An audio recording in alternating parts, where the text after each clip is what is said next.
이더리움, 비트의 랠리로 $1600 저항선을 뚫고 올라갔습니다. 이러한 상승에는 이더의 상하이 업그레이드 가능성이 더한 것으로 보고 있죠. 하지만 이러한 상승이 나온 후 되려 악재만 계속 나오고 있는 상황입니다.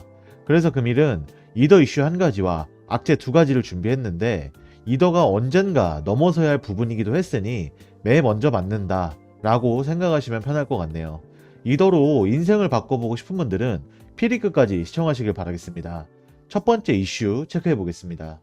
팀베이코 이더리움 개발자는 상하이 업그레이드 시뮬레이션을 통해 수행될 3개의 테스트넷 중 첫 번째 테스트넷인 저장에서 몇 가지 버그가 발견됐다 라고 언급했습니다.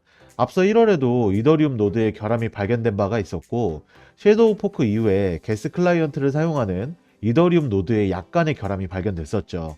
이에 개발자들 사이에서 상하이 업그레이드에 대한 우려가 제기된 바 있기에 이번 버그 발견 또한 부정적인 이미지로 인식되고 있습니다.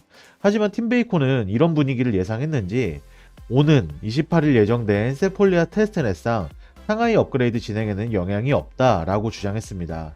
원래 같으면 버그 발견은 오히려 긍정적인 분위기를 자아냈습니다. 왜냐? 나오기 전에 문제점을 찾은 것이니까요. 하지만 이번 상하이 업그레이드를 이더 개발자들 또한 서두르는 모습과 한 달에 한두 번은 나오는 버그로 인해 부정적인 의견이 많이 돌고 있는 상황입니다.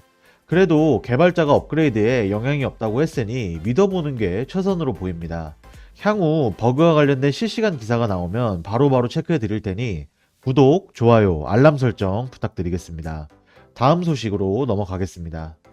첫 번째 악재입니다. 이더 가격은 기술 및 기본 지표의 혼합에 따라 3월까지 비트코인 대비 20% 추가 손실 위험에 처해 있는 모습입니다. 차트를 보자면 자산의 단기 50일 SMA와 200일 EMA가 아래로 이동하면 데드크로스가 형성이 되는데 이러한 차트 패턴은 세계경제 위기를 앞둔 2007년 12월에 나타났었죠. 마찬가지로 22년 5월 이더 비트의 이전 데드크로스는 약 27.5%의 가격 조정에 앞서 투자자들이 알트코인에 대한 노출을 줄이고 테라 붕괴 속에서 비트코인의 안전을 추구함에 따라 부분적으로 하락했었습니다.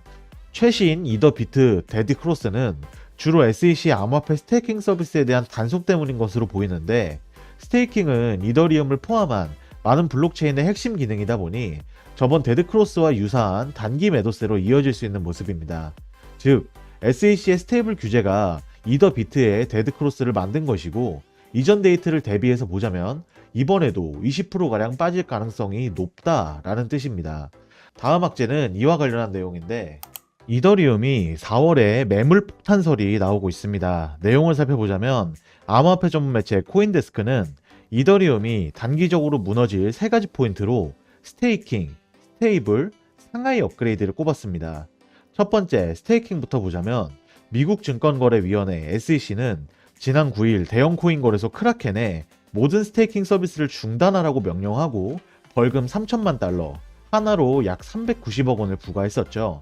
잘 모르시는 분들이 있을까 스테이킹에 대해 간략히 설명하자면 스테이킹은 사용자가 보유한 코인을 맡기고 그에 대한 보상으로 코인을 지급받는 서비스인데 코인 거래소는 이용자가 맡긴 코인을 해당 코인의 블록체인의 검증에 활용하고 그 보상으로 코인을 지급하는 방식입니다. 다시 본론으로 돌아와서 크라켄은 스테이킹을 통해 블록체인 검증에 활용하도록 중간에서 대행하는 것이지 스테이킹한 자산을 운용하는 것은 아니다 라고 주장했습니다. 그런데 SEC는 크라켄이 스테이킹 과정에서 자산을 운용하는 것 같은 행위를 했다는 점을 지적했습니다.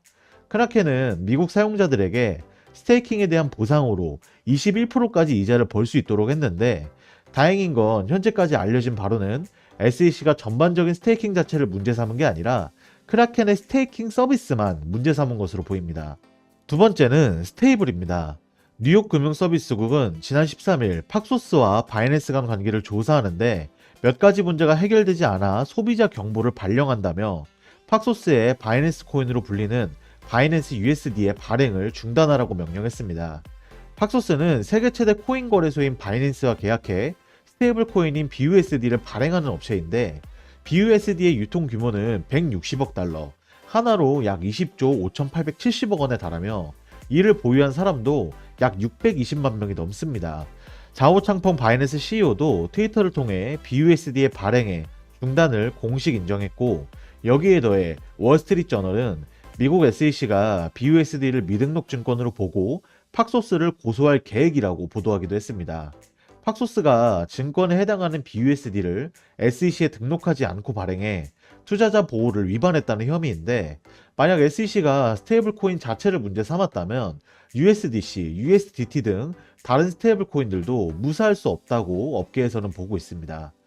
세 번째, 상하이 업그레이드입니다. 이더리움이 오는 3월 말이나 늦어도 4월쯤에 상하이 업그레이드를 진행할 예정이죠. 상하이 업그레이드는 스테이킹한 이더리움을 인출하도록 지원하는 게 가장 큰 특징입니다. 업계에서는 상하이 업그레이드 후 과거에 스테이킹됐던 이더리움 물량이 풀릴지 아니면 오히려 스테이킹이 더 늘어날지 주목하고 있습니다. 업그레이드 이후에 이더리움의 스테이킹률이 14%에서 50%로 올라갈 것이란 전망이 있는가 하면, 오히려 14%에 해당하는 290억 달러어치의 이더리움이 출금 가능하게 돼 매도 압력이 증가할 것이라는 전망이 엇갈리고 있기 때문이죠. 이것이 이번 상하이 업그레이드가 단기적으로 보면 악재, 장기로 보면 호재라고 불리는 이유입니다. 이러한 세 가지 포인트로 인해 이더리움의 단기 전망이 매우 안 좋은 모습입니다. 물론 암호화폐 시장 전체적으로도 안 좋은 내용이기도 하죠. 아직 SEC가 제대로 된 움직임을 보이고 있지 않고, 미 국회의원들도 SEC의 규제 권한에 대해 이게 맞냐라고 청문회까지 열었지만 SEC의 모습은 아직도 강경해 보이는 만큼 오늘 브리핑해드린 내용은 조심해서 나쁠 거 없어 보입니다. 그 말은 즉, 현물 투자를 이제부터 하실 분들은 매수 타이밍 기다리시면 되고, 현물 수익 중인 사람들은 절반 정도 익절하시는 게 좋을 것 같다라는 뜻입니다. 투자에 있어 자기 주관이 더 중요한 만큼 제가 브리핑한 내용을 참고하셔서 본인 투자 스타일에 접목해 보시면 크게 도움이 되실 것 같네요. 이상 금일 준비한 이슈 한 가지와 악재 두 가지는 마무리가 되었습니다. 아무래도 금일 브리핑해드리는 정보는 본업을 하시면서 바로바로 체크하실 수 없는 내용이고, 현실적으로도 일하면서 이런 걸 챙겨본다는 건 굉장히 어렵다 생각합니다.